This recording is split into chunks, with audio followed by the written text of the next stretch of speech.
Hello, my friends, viewers, and followers. I'm so glad you tuned back in for a new episode of Philothea. And yes, so first of all, I want to let you know that in the future, because it's starting to be warmer and nicer outside, I'm going to have a lot of outdoor videos. Because if I do indoor videos, I need to do a lot of planning, the lighting, and I need to cut out space and everything. And so that's not always possible. So that's why I always have outdoor videos, because I can just take you along wherever I go, because I'm outside anyway, because I have to walk my dogs. And then I do a filming session just in between, and the light is just perfect. I usually have a cameraman, so no complaining, guys, when I have the outdoor video sessions, because otherwise I probably won't make it. So indoor videos are for spring, for fall, for winter, and then I also going to have green screen again, I'm sure, in the winter sometime, because I get tired of the same old background. Somebody was asking me when we have green screen again. Well, that's not going to happen until probably November, December, where it gets old of filming indoors and having the same old indoors. So just for your information, I told you before when I started to come back to YouTube that I might not be able to film every single week. And sometimes I do, sometimes I don't. All my Patreon followers, they always get updated of, if I'm able to film or not, and I'll let them know. So if you want to know and be updated, you can join my Patreon page. I have lots of pictures on there, and also little snippets of videos that I post pretty regularly. So, several times a week, I usually post on Patreon. And also, I also on my website, I installed a donate button. So for anybody who doesn't want to join my Patreon but still wants to support this mission of bringing God's message to the food loving community, you can also donate now. There's the button on my website, and you find the website in the About section of this channel. So there's a link you can click. I have to tell you though, you put in your email address there when you donate, but I have to tell you, I'm not doing emails right now, for I can't find time to do emails. So if you want to communicate with me, you have to do it via my Patreon or leave a public comment here on YouTube. So those are your options. Petey, Lesses. Shh. So that's my dog just making funny noises. So I think those are all the news that I'm having for you to keep you updated. And let's dive into another lecture of Philothea. And we're on book 3 actually, with Philothea chapter 1. The selection of virtues to be practiced. The queen bee never settles in a hive without being surrounded by her swarm, and Charity never takes possession of her heart without bringing in her train all other virtues, exercising and bringing them into play as a general his troops. But she does not call them forth suddenly, all at once, nor in all times and places. The good man is like a tree planted by the waterside that will bring forth its fruit in due season, because when a soul is watered by charity, it brings forth good works seasonably and with discretion. That music which in gladness rejoices our heart is an infusion in the time of heaviness. There are some who make a great mistake in striving after some special virtue by acting upon it at unsuitable times. They are like those philosophers of old who insisted on always laughing or always crying, and what is worse, such persons find fault with those who differ from them. The apostles bids us weep with them that weep and rejoice with them that rejoice. And charity is patient, benevolent, liberal, prudent, and kind. But there are some virtues of universal application which should infuse their own spirit into everything. We have but rarely opportunities for the practice of courage, magnanimity, and great sacrifices, but every action of our daily life should be influenced by gentleness, temperance, humility, and purity. Again, the sentence is so important that I'm going to read it again. Every action of our life should be influenced by gentleness, temperance, humility, and purity. Some qualities may be more eminent, but these are the most needful. Sugar is more agreeable than salt, but salt is in much more universal requisition. Therefore, we should be rich in these everyday virtues, of which we stand in such perpetual need. We ought always to give the preference to those virtues which are most incumbent on us, and not to those which are most agreeable to our inclinations. St. Paula took delight in the practice of bodily mortification, thereby enhancing her spiritual consolations. But obedience to her superior was higher duty, and therefore St. Jerome allows that she was wrong in fasting immoderately contrary to the direction of her bishop. So, obedience is more important. If your superior, your spiritual guide, for example, tells you, you're fasting too much, then don't increase your fasting. If your spiritual director is telling you pray more, then work on praying more. Obedience is more important than actually the practice of even the virtues or sacrificing or mortification or anything kind of like that. So the apostles, who were commissioned to preach the gospel and fed the souls of men with the bread of life, rightly judged that they must not forsake his duty in order to minister to the bodily needs of the poor, although in itself that was so sacred a duty.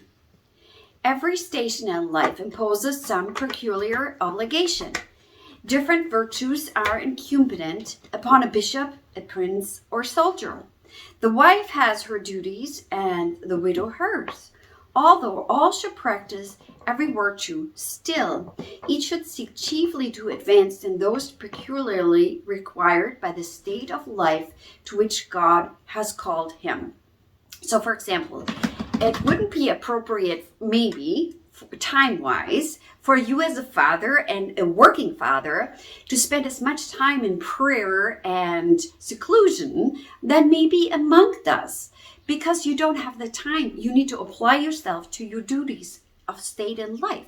So you need to attend to your kids' needs, you need to work, you need to attend to your wife's needs. And so same for the wife, of course. And it wouldn't be fair to the family and not good to the required state of life if you went into seclusion and prayer and wanting to stay in silence all the time when you have little kids running around and you need to take care of their needs. So the state of life, what you're in, depends on how much you can give and what you can give and how much time you can spend. For example, a little prayer while you're working in the kitchen or so, or fixing something, that would be maybe appropriate, and you always find time to pray on the side. But you might not be able to cut out as much time, for example, as a monk does, who, doesn't have any kind of duty with a family or with a wife or, and can just go in the chapel and pray. So, amongst those virtues not especially involved by our position, we should cultivate the most excellent rather than the most showy. Comets ordinarily appear larger than the stars and attract our eyes more. But they're not really to be compared to the stars either in grandeur or quality, and only appear larger to us because They're so much nearer to the earth, and their substance is less pure than that of the stars. In the same way, there are some virtues which approach our senses and are, so to say, material, and are therefore highly esteemed and preferred by ordinary men, who thus will exalt temporarily almsgiving above spiritual or fasting, discipline or bodily mortifications above gentleness, cheerfulness, modesty, or other acts of discipline of the heart, which are in truth greatly preferable. Do you, Philothea, seek the highest virtues, not those most lauded, the best, not the most obvious, the truest, and not the most showy? So, the most showy ones are the ones that you might even, don't get any credit for by God, because you are getting the praise of people. Now, if you, for example, pray for a person, that might not never get to be known unless you tell everyone, but your sacrifice of giving the prayer, the time of prayer for example, a person that doesn't even know you're praying for them, that is something that God sees, and that is also a great virtue. Or, for example, a mother, she picks up after her children, and they might not never know.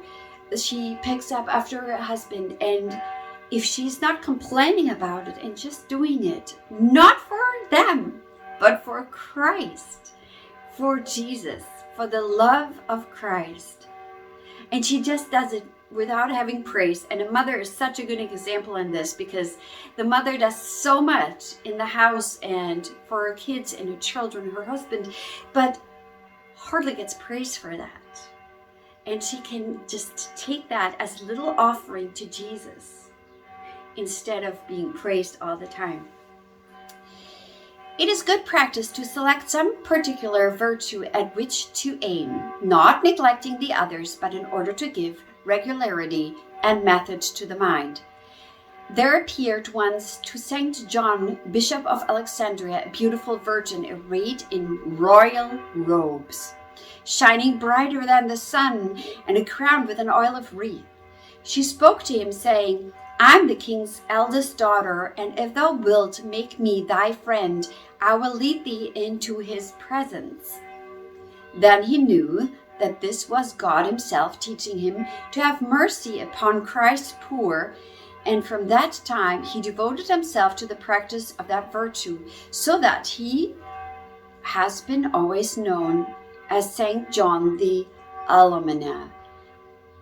Eligius the Alexandrian, seeking special to dedicate himself to God and not having resolution either to embrace the solitary life or perpetual obedience, brought wretched, diseased man into his house as an occasion for practicing charity and mortification, vowing to serve and honor him as a servant of his Lord. After a while, both parties being disposed to separate, they referred their case to St. Anthony the Great, who replied, "Be aware, my sons, that you part not, having so nearly approached the end of your journey. For if the angel of death does not find you together, both are in danger of losing their crowns." The King St. Louis regularly visited these hospitals and ministered with his own hands to the sick. Imagine, he was a king. St. Francis loved poverty above all things, calling her his bride.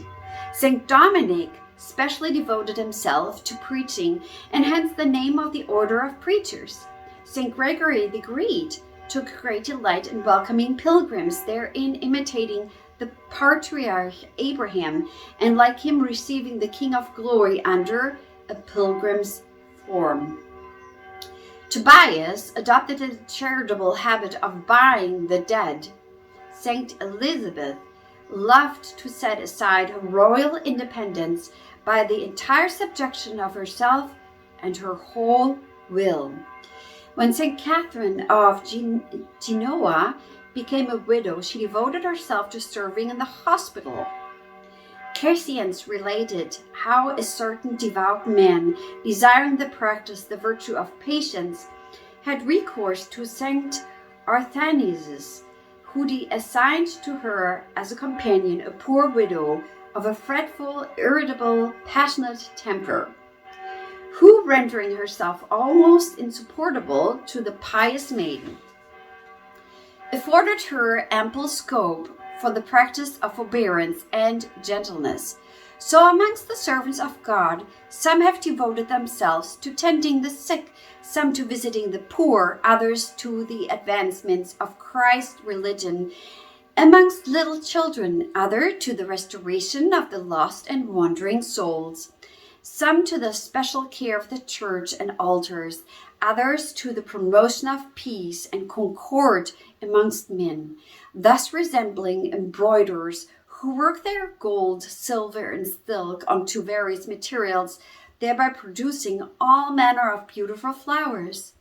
For these pious souls who adopt some especial practice of devotion use it as the groundwork whereon they embroider countless their virtues, thus regulating and giving method to all their good works and affections. By means of this, their chief object in arraying their soul in a vesture of gold wrought about with divers colors. If we are hindered by some particular vice, which should, as far as possible, strive to cultivate the opposite virtue, making all things tend to it, for by this means we shall subdue the enemy and not cease to advance in all virtues. If I'm especially tempted with pride or anger, I must above all things seek to practice humility and gentleness, and call in all my other devout acts of prayer, the sacrament, prudence, perseverance, and temperance to my aid.